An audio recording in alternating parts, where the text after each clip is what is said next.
नहमदुहु व नुसल्ली अला रसूलिहिल करीम अम्मा बाद। मेरे मोहतरम बुज़ुर्ग और दोस्तों, खाने के मुतालिक किताबों के अंदर हारून रशीद रहमतुल्लाह अलैह का एक वाक़या नकल किया है। लिखा है कि हारून रशीद रहमतुल्लाह अलैह ने एक मरतबा 4 माहिर हकीमों को जमा किया। एक हिंदी हकीम, दूसरा रूमी यानी अंग्रेज़, तीसरा इराकी और चौथा सेवादी यानी सवाद का रहने वाला। और इन चारों से दरियाफ्त किया, कोई ऐसी दवा बताओ जो किसी चीज़ का नुकसान न करती हो। हिंदी ने कहा, मेरे ख़्याल में ऐसी दवा जो किसी चीज़ का नुकसान न करती हो वो हलीला सिया है। इराकी ने कहा, मेरे ख़्याल में ऐसी दवा जो किसी चीज़ का नुकसान न करती हो वो हब्बुर रशाद है। रूमी हकीम ने कहा कि मेरे ख़्याल में ऐसी दवा जो किसी चीज़ का नुकसान न करती हो वो गर्म पानी है। जब सवादी हकीम की बारी आई तो उसने कहा, ये सब गलत है। हलीला मैदे को रौनता है और हब्बुर रशाद मैदे में फिसलन पैदा करता है और गर्म पानी मैदे को ढीला करता है। फिर इन सब हकीमों ने कहा, तुम बताओ ऐसी कौन सी दवा है जो किसी चीज़ का नुकसान नहीं करती। तो सवादी ने कहा कि खाना उस वक्त तक न खाया जाए जब तक खूब रग़बत पैदा न हो, यानी खूब भूख न लगी हो, और ऐसी हालत में ख़त्म किया जाए कि ज़्यादा की रग़बत बाकी हो। इस बात पर तमाम हकीमों ने इत्तिफ़ाक़ किया। खाने की एहतियात और जदीद साइंस।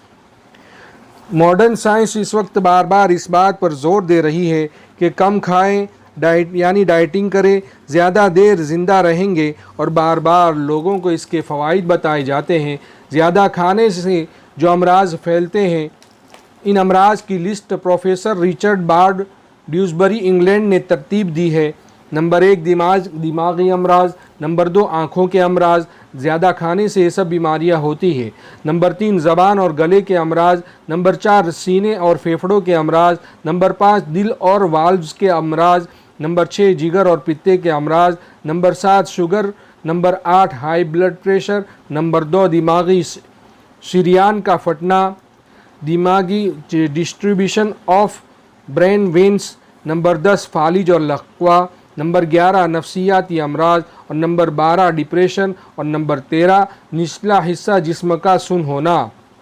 अगर इस बात को गौर से देखा जाए तो इन अमराज की लिस्ट मेरे ख़्याल में मौत की लिस्ट है, जो कि प्रोफेसर ने बहुत ही रिसर्च और तहकीक के बाद लिखी है।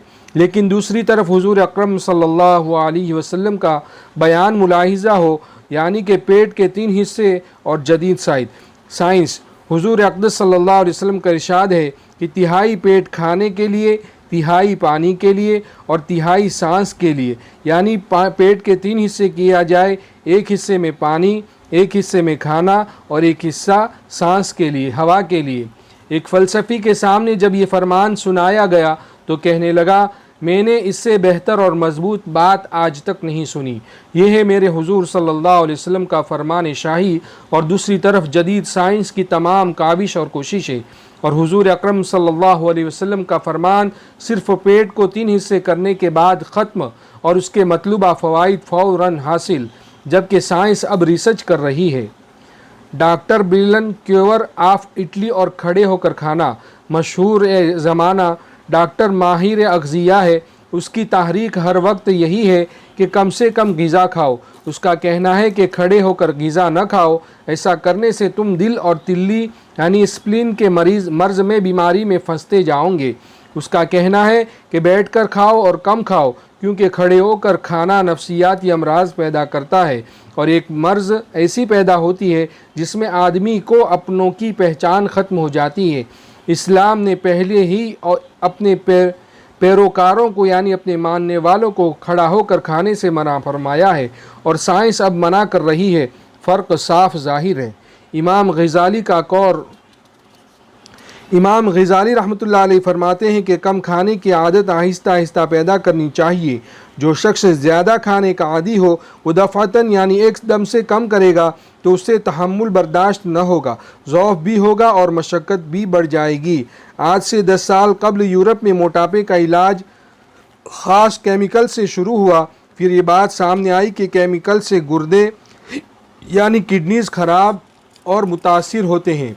माहिरीन ने तजर्बात और तहकीक के बाद ग़िज़ाई इलाज तजवीज़ किया, और इसमें मरीज़ को कुछ दवाई, वर्जिश और ख़ास तौर पर ग़िज़ा पर कंट्रोल कराया गया। इस ग़िज़ाई शेड्यूल पर काबू पाने के लिए एक शेड्यूल तरतीब दिया जिसका मरकज़ी नुक्ता ग़िज़ा है। जब तक ग़िज़ाई एहतियात नहीं बरती जाएगी उस वक्त तक मोटापे का इलाज मुमकिन नहीं। मैदा, घी और मीठा, इन 3 चीज़ों से परहेज़ बताया गया और ग़िज़ा कम खाने की हिदायत की गई, यानी खाना कम खाने की हिदायत की गई।